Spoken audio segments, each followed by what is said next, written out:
On this episode of Secret Golf, we travel down Tobacco Road to one of the true meccas of American golf. North Carolina is the place to go for game golf. This is very fertile lands, rolling, turf grows easiest, pine trees. It's like no other part of the United States that I can really put my finger on. We catch up with two icons of the caddying world, Sharing some of them stories. and we see a first in our secret Smackdown. So I think it's the only time on our show we've ever had three birds. Uh-oh. Oh! Oh! Whoa! There we go. Secret Golf is rolling your way. Oh! It's Secret Golf. That's what puts the curve on it. Family tradition. Waking up every morning, call my good time friends. Keeps me coming back for more. It's Secret Golf. We're headed down the road. We just love Willie, it. welcome. Big show. Still great Looking sound, for the thank you. heart and soul. Rolling till the wheels fall off. It's Secret Golf. Shh. It's a secret.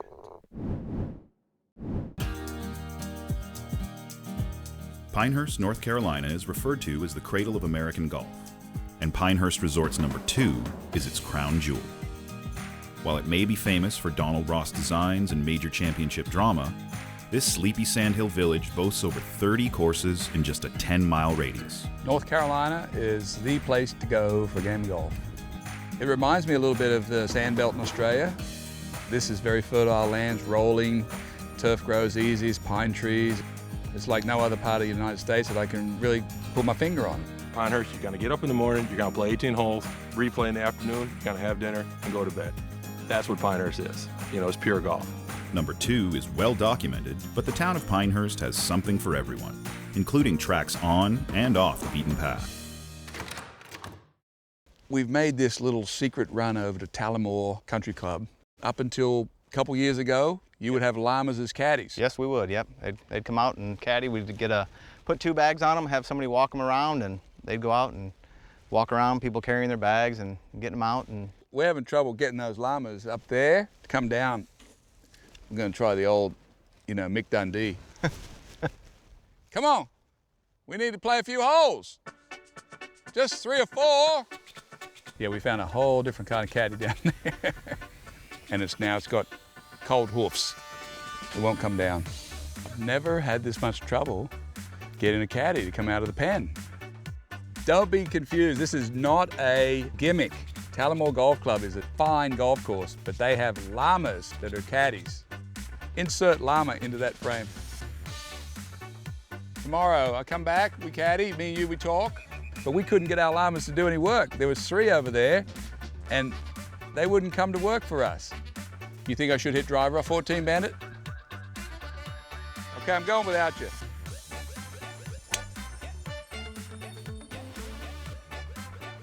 That was a good shot too, Bandit. You'd have to walk in a straight line to find that one. Not listening either. Doesn't understand Australian.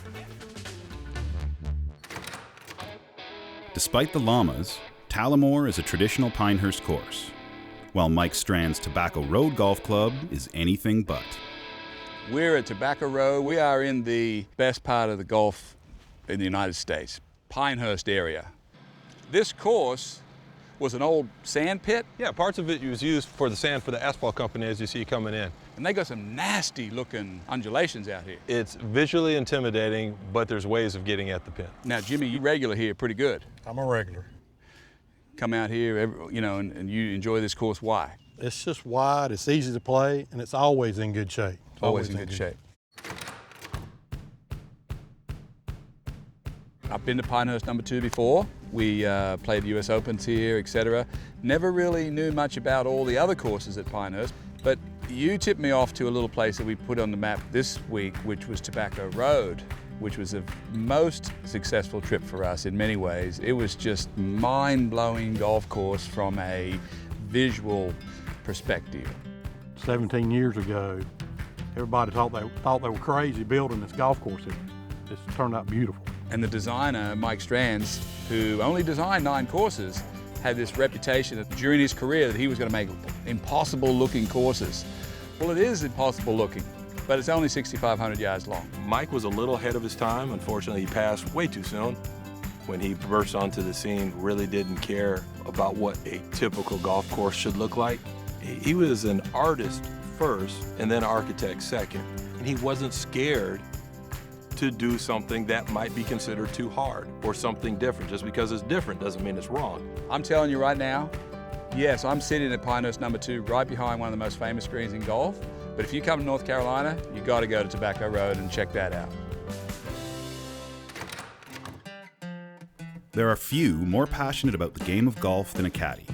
How else can you explain carrying a 40-pound bag up to 7 miles up hills and over water hazards while also calculating yardage, pulling clubs, cleaning equipment, and most importantly, calming a golfer's nerves? But in this modern era of golf carts, some say caddying is a lost art. Here it's a little different. You have more tradition. You have obviously years and years of caddies. Caddy is a traditional number 2. We do have 9 golf courses here, so they can take a caddy wherever they want. Caddies provided jobs, number 1, for people who may or may not have a particular trade other than caddying. But that's the thing. They want no 9 to 5. They want a caddy. And caddy's a pretty good paying job. It's not lost down here on this course, but Willie says, a golf cart can't give you yardage, can't tell you which way the grain's going to go. I've always loved to take a caddy, and of course I play on the tour. I'm very lucky that I get to be with one every day. And he was talking about, it doesn't matter if the player's dead wrong, you tell him he's right, tell him he's right. I'm embarrassed to tell you that I'm well aware of doing that over the years. Elk relived a little personal history by inviting his former caddy and mentor, Willie Miller, to come out for a visit. His nickname on the tour was Best Dressed. So I had to wear my best shoes today. I had to wear my best slacks. And back in the old days, when we used to go out west to LA Open, that's where we used to get all our stuff made. We got all the slacks we want made. And I'm talking Raymond Floyd, with everybody. Sutton, Jim Dent, and we'd all get them made without any pockets in yeah. So you tell them that story. No, he took me down to LA, and it's in a bad part of the town. Yeah. And I'm walking down the street, hitting my pocket like this. Willie said, "What are you doing hitting your pocket like that?" He said, "Put the money in the front pocket." I said, "Steve, I thought I was gonna out get of your robbed. back pocket and put it in your front pocket. You don't know that about downtown LA." It's good to see old friends reunite, and that bond was genuine. Back in those days, caddies were family.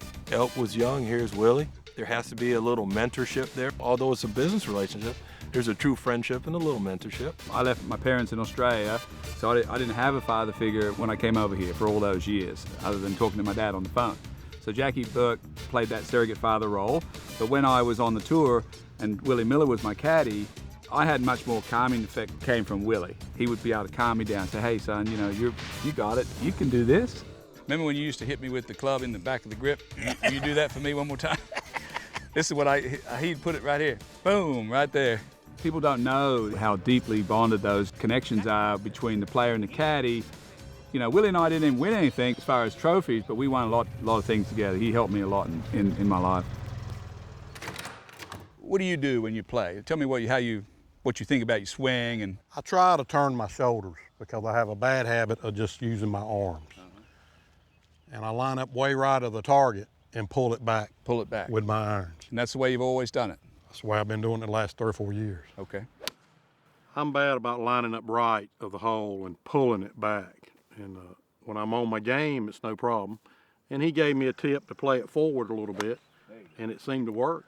So the 2 rules of thumb would be, if you are going to aim right, ball a little bit further forward, because on the swing arc, if we have the ball back, that guarantees it's going to start to the right. Agreed? I agree. If the ball's forward, that pretty much means it's going to go to the left. So if you aim to the right, you better have the ball up a little bit. Up. Does that make sense? It makes sense. Okay. How about we go out and have a look at this golf course? 10-4. Willie, we're going to do this together one more time. We're going to wear him down just with the mouth. Wear them out with the mouth. Wear it out. Talk to them. Jimmy, that's pretty intimidating looking. People that come down here from other parts of the country, what do they say when they first see the course? Oh my God.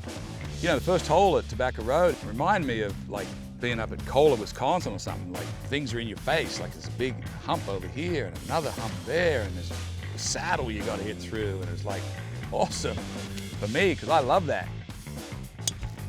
That's perfect. Yeah, nice. Oh, I hit it right where he told me to hit it. The chute between the mounds is so small from the tee box. But really, just get it in the air, let it go, and there's plenty of room on the other side. They were right. Once you get over those hills, it's no big deal, huh? Right that way. But now we gotta get, this is there, that's me over there. I look like I clipped him a little bit, Willie. Look like you got him on. Got me a good angle over there, looks like. Ooh, yeah. That ought to be good. Man, I can't do much better than that, Chris, can I? About like that. That's good. Be the one, baby. Come on. Oh, yeah. One time. Oh, There you go. yeah. One time. What? One time. Man in the pink shirt came to play. Chris hit it out of the bunker. The bunker was so deep you couldn't even find him in the camera. What's it like down there? Is it okay? It's okay. Deep. Oh, well played, Chris. Oh, wow. Wow. That might be pretty good. Better, I know Hey, that. come on, baby. Ease over there. Walk that dog over there a little bit. slow down. Hey, hey, hey, hey! Woo! Hey, what about good? Well, I was just about to say, now, I mean, we can make it good. Yeah, let's go. Let's go. Okay. Next time, All let's right. keep Good, this. Let's keep good. this friendly. Why do we love the monsters? They kick our ass the most. They're the most enchanting places. They're the most unique, and they're worth seeing. And that's where all the characters are. And that's why we're there.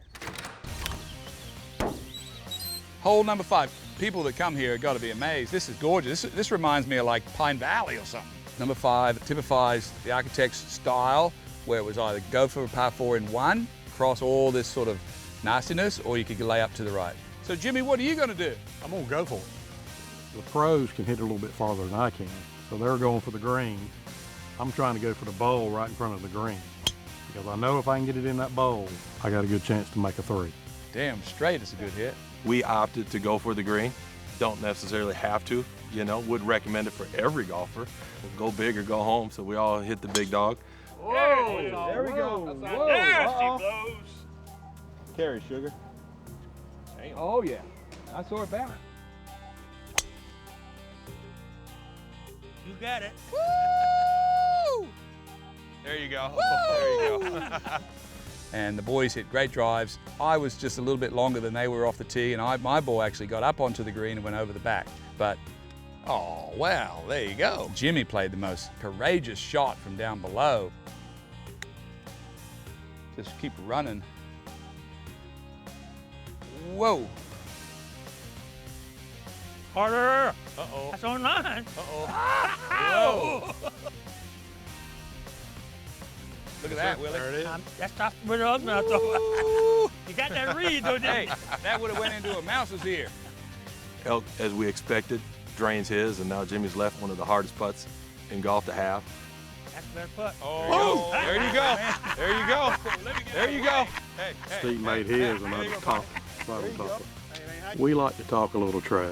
We like to throw some putters down and slap hands. It's fun. Hey, Willie, these guys are serious down here. Okay, Willie, give us a little gospel before we get going, would you? Your grace and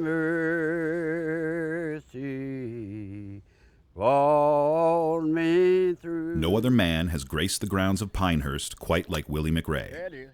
For 72 years, this unforgettable man's impact on the game and its players emits wisdom like the gospels he sings. So, Willie, you started caddying when you were 10 years old? Yeah. What was it like back then? Back in the day, they didn't have no carts, so they had to have 500 caddies. 500 caddies here. Yeah. And I told my daddy, he said, he was a caddy. He said, how you like to caddy? I said, well, let me try it and I'll see. After the first day I loved it, I said, I'm getting off this farm. I'm tired of working on the farm picking cotton because they're too bad on your back. So I was so glad the caddy, I didn't know what to do. You've been here so long, this course is so famous, but you're probably almost the most famous thing here. And probably the oldest caddy in the world. You've worked every day of your life here at Pinehurst. How did you get everyone's respect? Well, one thing about it, if you're gonna be a caddy, you gotta show up, keep up, and shut up. And then if somebody asks you something, if you can tell them, tell them. If you can't tell them, then don't say nothing. Just tell them, say, I don't know, and be honest with the man. It's always a great day to start your day with Willie McRae. Willie was the first bad caddy I had. I didn't know who Willie McRae was then. He was just my caddy at that moment. And then as we went on, I learned about the man and got to learn, you know, some of his values and things that are, you know, he is one of the greatest human beings I've ever met. Granting no special treatment to greats like Ross, Hogan, and Sarrazin, this small sampling doesn't give justice to those who've been fortunate to have Willie on their bag. You and I've only met you once before, but our lives are kind of connected because you're friends with my mentor, Jackie Burke. That's right. One of the greatest men in the world, Jackie. Hello, Mr. Burke. I enjoyed caddying for you, and me and you the only two living from the 1951 Ryder Cup. Willie, I don't know how you could do any more for the people around here. During the day, you take care of them when they play the golf, and then when they come down and they need a little spiritual help, you do that for them too. Yeah. You're a good man, Willie. Yeah. I'm glad to know you. Yes, I'm glad to know you. Grace and mercy brought me to. People love golf for different reasons. And in Tom's case, he loves golf, not only loves it here at Pinehurst, but he loves Willie. He'd rather walk the course with Willie than walk the course at all. He's not playing with anyone else. He's not coming down here not to be with Willie. If Willie's not here, he's not coming. Okay, guys, we are on the third hole of the Secret Smackdown. You say it like, and it's number 14. Par 3, the only hole at Tobacco Road with water. Great hole to finish our match on. Although it looks very simple, par 3 poses a lot of challenges. Which piece do you say looks simple? Well, I mean... Water, down a hill, we got bunkers. There it is. Uh-oh. Huh? You guys are That serious. might be a little short. Oh, look at that. Look at that, look at that, look at that. Good shot. We negotiated this water shot, beautiful hole, down a hill, all kind of intimidating looking. And I didn't hit particularly that good a shot. That's perfect. I pulled it. It's all right, though. I'm putting good. And Willie and I were thinking that we were going to knock one in there close and steal it. But Chris was away, and I just knew he wasn't going to make it. He made it. He made it. Uh-oh. He made it. Oh! Oh! Whoa! There we go. There we go. Whoa, whoa, whoa! He poured it right in the middle from 30 feet. I mean, it was just beautiful. Willie Miller called it right off the blade. He saw it come off. He said, "Oh no, that's going in." First in, always nice. You like to turn the screws a little bit. First in usually wins. Willie and I were kind of thinking that we were going to give him a little room service. We were going to walk off that green like two show ponies from the old days. And I hit this perfect putt. More better, more better. Don't do it. Oh! Give him a little walk, Willie. Woo! Willie got to a little slower than he used to, got to get it out for me, and we had a good time. It was a great way to finish the match. I think it's the only time on our show we've ever had 3 birds in a Smackdown, each. So if I could produce a little that style of golf, maybe I could win some money on the tour if I could have some birdies like that. The reason that everyone comes to Pinehurst is because it's just unreal. It's like no other part of the United States that I can really put my finger on. I just wanted everyone to know that there's a couple of other little places that are maybe just off the beaten track that they may not have heard about. And then you got to go to Talamore and see the Llamas, don't you? I mean, what, are you kidding me? And 2 of the greatest caddies. One, Willie Miller, who caddied the tour, Willie McRae, who's spent his whole life dedicated to the Pinehurst Resort. Everyone in the whole town's here for golf. It proves to us, it proves to me, and it proves why we do our show is that people love golf for different reasons. And that's why we're there. On another episode of Secret Golf, Elk saddles up on an Oklahoma ranch, We got a couple cowboys here. where he shares his expertise in horsemanship. You know, I'm an expert. Oh, are you? I've ridden three. Three? 3 horses last year. Tries to take advantage of a fellow tour mate's first. Oh boy, see now it's starting to move. PP, I'm not so sure about your posture. Doesn't look right from the back. Posture's fantastic, thank you. Okay. Elk has got a lot of great advice on certain things, but when it comes to a horse, I'm not going to listen to that. And unveils Oklahoma's mystical golf arena. I'm about ready to get back into my comfort zone. I heard there's a really nice course here somewhere in Oklahoma. You want to go see if we can find it? Let's go. I can't wait.